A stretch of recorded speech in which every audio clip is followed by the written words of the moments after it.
മനാഫ് 30 വയസ്സ്. ശാന്തേച്ചി പ്ലീസ്, ആരും കാണില്ല കേട്ടോ. എടാ വിടടാ, എന്നെ വിട്. ആരെങ്കിലും വരൂ കേട്ടോ, പ്ലീസ്. ഒന്ന് ഒന്ന് കണ്ടാൽ മതി, ഞാനൊന്നും ചെയ്യില്ല. ശരിക്കും പറഞ്ഞാൽ കാണാൻ കൊതിയായിട്ടല്ലേ, ഇതുവരെ ഞാൻ കണ്ടിട്ടില്ല. ഒന്ന് കാണിച്ചു കൊണ്ട് പ്ലീസ്. നിനക്കൊരു ഭാര്യ ഇല്ലടാ, അവളോട് പറ. ശാന്തേച്ചി അവളുമായിട്ടല്ലേ ഒരു മടുപ്പൊക്കെ തോന്നി തുടങ്ങി.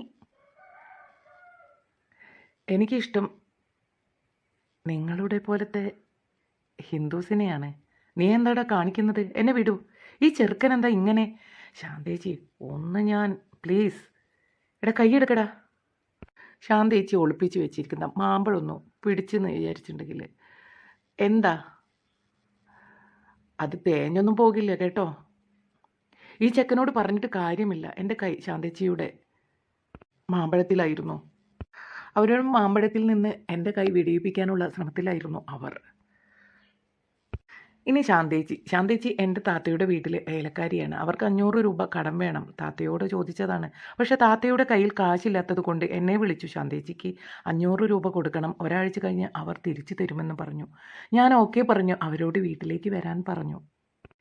വീട്ടിലാരുമില്ല. എൻ്റെ ഭാര്യ അവളുടെ ബാപ്പാൻ്റെ ആരോഗ്യ പ്രശ്നവുമായി ബന്ധപ്പെട്ട് സ്വന്തം വീട്ടിലാണ്. അവളില്ലാത്തത് കൊണ്ട് ശരിക്കും പറഞ്ഞാൽ എനിക്ക് ഒറ്റയ്ക്കിരുന്ന് കളിക്കാൻ മടുപ്പുള്ളത് കൊണ്ട് അതിൻ്റെ ഒരു ദേഷ്യമുണ്ട് എനിക്ക്.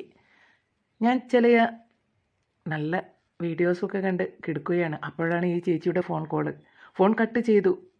വീണ്ടും ഞാൻ ആ വീഡിയോസ് തുടർന്ന് കണ്ടു.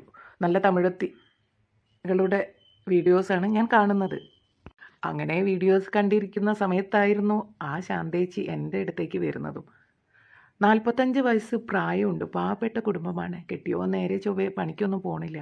ശാന്തേച്ചി അധ്വാനിച്ച് തന്നെയാണ് കുടുംബം പോറ്റുന്നത്. വലിയ കാണാനൊന്നും അത്രയ്ക്കില്ല, എന്നാലും ഒരു തമിഴത്തിയുടെ ലുക്കുണ്ട് ശാന്തേച്ചിക്ക്. കുറച്ച് കറുത്തിട്ട്, അധികം തടിയൊന്നുമില്ല. കയ്യിലിരിക്കുന്ന മാമ്പഴം അധികമായിട്ട് പാകമായിട്ടില്ല എന്ന് തോന്നുന്നു. പിന്നെ ചരുവം, അമ്മോ, അതാണ് പറയാൻ പറ്റാത്തത്. ഈ തമിഴത്തിയുടെ വീഡിയോസൊക്കെ കണ്ട് ശാന്തേച്ചിയെ അതേ കണ്ണിൽ നോക്കുമ്പോൾ അവർക്ക് അതേ ലുക്ക് തന്നെയായിരുന്നു എൻ്റെ മനസ്സിൽ അവരോട് തോന്നിയ ആ ഒരു ഇഷ്ടം. ഇങ്ങനത്തെ വീഡിയോസൊക്കെ കണ്ട് ഇരിക്കുമ്പോഴാണ് ശാന്തേച്ചിയുടെ വരവും. ശരിക്കും പറഞ്ഞാൽ എൻ്റെ മനസ്സൊരു ചെകുത്താനായി മാറാൻ തുടങ്ങി.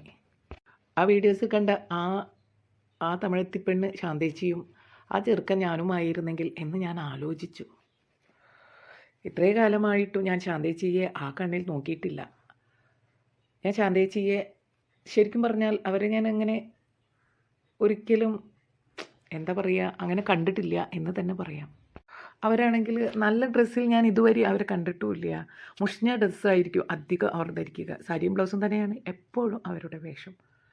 ബ്ലൗസൊക്കെ പറഞ്ഞിട്ടുണ്ടെങ്കിൽ സ്റ്റിച്ചൊക്കെ വിട്ടുപോയത് തന്നെ അവർക്ക് തുന്നി കെട്ടുകയോ പിന്നു കുത്തുകയോ ഒക്കെ ചെയ്തിട്ടായിരിക്കും. അവരെ ഒരിക്കലും എന്താ പറയുക, ഒരു വികാര കണ്ണോട് ഞാൻ അവരെ നോക്കിയിട്ടില്ല എന്നതാണ് സത്യം. പക്ഷേ എന്നെന്തോ ശാന്തേച്ചിയുടെ അതേ മുഖരൂപമുള്ള തമിഴത്തിയുടെ വീഡിയോസ് കണ്ടപ്പോൾ എനിക്ക് ശാന്തേച്ചിയോട് ശരിക്കും പറഞ്ഞാൽ ഒരു പ്രേമവും വികാരവും തോന്നി. ഇതൊക്കെ കണ്ടുകൊണ്ടിരിക്കുമ്പോഴായിരുന്നു ശാന്തേച്ചിയുടെ പുറത്തുള്ള വിളിയും. എൻ്റെ മമ്മിയുടെ പേര് വിളിക്കുകയാണ് അവർ. ഞാൻ വേഗം മുണ്ടെടുത്ത് കൊടുത്തു. ശരിക്കും പറഞ്ഞാൽ മകുടത്തിനെ ഒന്നും ധരിപ്പിച്ചില്ല എന്നായിരുന്നു സാരം. ആരിത്? ശാന്തേച്ചിക്കോ? എൻ്റെ രൂപം കണ്ട് അവർ ശരിക്കും ഞെട്ടി. എൻ്റെ മകുടത്തിൻ്റെ നിൽപ്പ് അവർ അതിൽ കൂടെ കാണുന്നുണ്ടായിരുന്നു. ശാന്തേച്ചി പെട്ടെന്ന് എന്നെ നോക്കും, പിന്നീട് കണ്ണു മാറ്റും, പിന്നെയും നോക്കൂ. എന്താണ് ചെയ്യാണ്ടത് എന്നറിയാത്തൊരവസ്ഥ.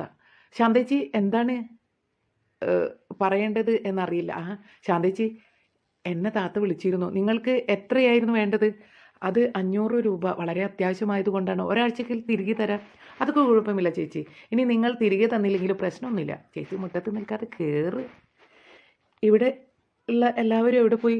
അവർ അനുജൻ്റെ അഡ്മിഷന് വേണ്ടി ബാംഗ്ലൂർ പോയതാ. 2 ദിവസം കഴിയും വരാൻ. ആരും ഇല്ലാത്തപ്പോൾ എന്താണ് പരിപാടി എന്ന അർത്ഥത്തിൽ ശാന്തേച്ചി എന്നെയും എൻ്റെ കയ്യിലിരിക്കുന്ന മകുടക്കൂമ്പാരത്തെയും മുഖത്തേക്കൊന്ന് നോക്കി. അവർ വർക്ക് ഏരിയയിൽ കയറി ശരിക്കും പറഞ്ഞാൽ ബെഞ്ചിലിരുന്നു. ഞാനും അടുത്തിരുന്ന് ഓരോന്നും പറഞ്ഞു. സംസാരിക്കുമ്പോഴൊക്കെ ഞാൻ അവരുടെ കയ്യിലിരിക്കുന്ന ഒളിപ്പിച്ചു വെച്ചിരിക്കുന്ന ആ മാമ്പഴക്കൂട്ടത്തിലേക്ക് നോക്കി വെള്ളമിറക്കി. അത് പാകമായിട്ടുണ്ട്, അതിൻ്റെ രുചി അറിയാൻ വേണ്ടിയിട്ടായിരുന്നു ഞാൻ അവരെ ഇടയ്ക്കിടയ്ക്ക് ഇടം കണ്ണിട്ടിട്ട് ആ മാമ്പഴക്കൂട്ടത്തിലേക്ക് നോക്കുന്നത്. എൻ്റെ കയ്യിൽ നിന്ന് കാശ് കിട്ടേണ്ടത് കൊണ്ടായിരിക്കും അവർ ഒന്നും മിണ്ടാതെ ഇരിക്കുന്നത്. അതിനിടയ്ക്ക് അവർ ചോദിച്ചു, ശാന്തേച്ചി, ചില പെണ്ണുങ്ങൾ കാശൊക്കെ ഒളിപ്പിക്കുന്ന സ്ഥലം വേറെ എവിടെയാണ്, അതെങ്ങനെയാണ് അവിടെ വെക്കുന്നത്? അത് ചിലരൊക്കെ വെക്കും. ശാന്തേച്ചി നാണത്തോടെ പറഞ്ഞു. അതെവിടെയാ? അത് മാമ്പഴത്തിൽ ഒളിപ്പിച്ചിട്ടാണോ അല്ലെങ്കിൽ അതിന് താഴെയാണോ? ശാന്തേച്ചി ശരിക്കും പറഞ്ഞാൽ നാണത്തോടെ തല താഴ്ത്തി നിന്നു. എന്താ ശാന്തേച്ചി, ഞാനിത്ര ചോദിച്ചതിനെ കൊണ്ട് എന്തിനാ നാണിക്കുന്നത്? ആരെങ്കിലും കേൾക്കും ചെറുക്ക, പതുക്കെ പറ. ഇവിടെ ഇപ്പോൾ കേൾക്കാൻ ആരുമില്ല. അല്ലെങ്കിലും എല്ലാവർക്കും ഉള്ളതല്ല ഈ മാമ്പഴങ്ങളൊക്കെ. ചേച്ചി വെക്കലുണ്ടോ? എന്നാൽ ഞാൻ കാശെടുക്കട്ടെ. ചേച്ചി ആ മാമ്പഴക്കൂട്ടത്തിൽ ഒളിപ്പിച്ച് വെക്കുന്നത് എനിക്കൊന്ന് കാണാനാണ്. അയ്യോ, അത് ശാന്തേച്ചി എന്തോ പറഞ്ഞു തുടങ്ങുമ്പോഴേക്കും ഞാൻ വീട്ടിനുള്ളിലേക്ക് പോയി 500 രൂപ കൊണ്ടുവന്ന് അവർക്ക് കൊടുത്തു. അവർ അത് വെക്കുന്ന സ്ഥലം കാണാൻ വേണ്ടി ഞാൻ ആകാംക്ഷയോട് കാത്തിരുന്നു. അവർ നാണിച്ചു, ആരെങ്കിലും കാണും എന്നൊക്കെ പറഞ്ഞ്. ഞാൻ വിട്ടില്ല. നമുക്ക് ഇവിടുന്ന് വേണ്ട, കിച്ചണിൽ നിന്നേക്കാം.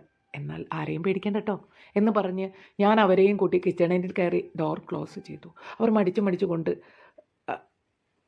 അല്പം താഴ്ത്തി ആ മാമ്പഴക്കൂട്ടത്തിൻ്റെ ഇടയ്ക്ക് ആ കാശ് വെച്ചു. ഞാൻ ആകാംക്ഷയോട് ചോദിച്ചു, അതെവിടെയാ വെക്കുന്ന സ്ഥലം ഒന്ന് നോക്കുന്ന ആകാംക്ഷയോടെ ഞാൻ അവരെ ഏന്തി നോക്കി. ശരിക്കും പറഞ്ഞാൽ നോക്കുക മാത്രമല്ല, ഞാനതൊന്ന് തൊട്ടു നോക്കി. എൻ്റെ അപ്രതീക്ഷിതമായ നീക്കം അവരിൽ ഞെട്ടലുണ്ടാക്കി. എവിടെയാ വെച്ചത്, ഞാനൊന്ന് നോക്കട്ടെടോ എന്ന് പറഞ്ഞ് ഞാൻ അവരുടെ മാമ്പഴക്കൂട്ടം ഒളിപ്പിച്ച് വെച്ചിരിക്കുന്ന ആ തുണിയൊന്ന് മാറ്റാൻ ശ്രമിച്ചു. അവരത് ഒട്ടും പ്രതീക്ഷിച്ചില്ല. കുതറി മാറാൻ ശ്രമിച്ചപ്പോൾ ഞാൻ മാമ്പഴം കിട്ടലും പിടിച്ച് ഞെക്കലും അവരാകെ വല്ലാതെയായി. ഞാൻ അതിവേഗം എൻ്റെ കൈ ആ മാമ്പഴത്തിൽ ഒന്നും കൂടി അമർത്താൻ തുടങ്ങി. ശാന്തേച്ചി ആദ്യമൊക്കെ എതിർപ്പ് പ്രകടിപ്പിച്ചെങ്കിലും സാവധാനം ശാന്തേച്ചി സഹകരിച്ചു തുടങ്ങി. ഞാൻ അവരുടെ സാരിയിൽ കൈവച്ചു. അതിനുശേഷം എന്തൊക്കെയോ എന്നിൽ പ്രവർത്തിക്കാൻ തുടങ്ങി. അവരെന്നെ ഇറുക്കി പിടിച്ചു. എൻ്റെ ചുണ്ടുകൾ അവരുടെ ചുണ്ടോട് അമർത്തി. ഒരു നാണവും കൂടാതെ അവർ എൻ്റെ ചുണ്ടുകൾ അവരുടെ കൈക്കലാക്കി. ഞാൻ അവരെ കിച്ചണിൻ്റെ സ്റ്റാബിൽ കിടത്തി. മനാഫ്, 30 വയസ്സ്. ശാന്തേച്ചി പ്ലീസ്, ആരും കാണില്ല.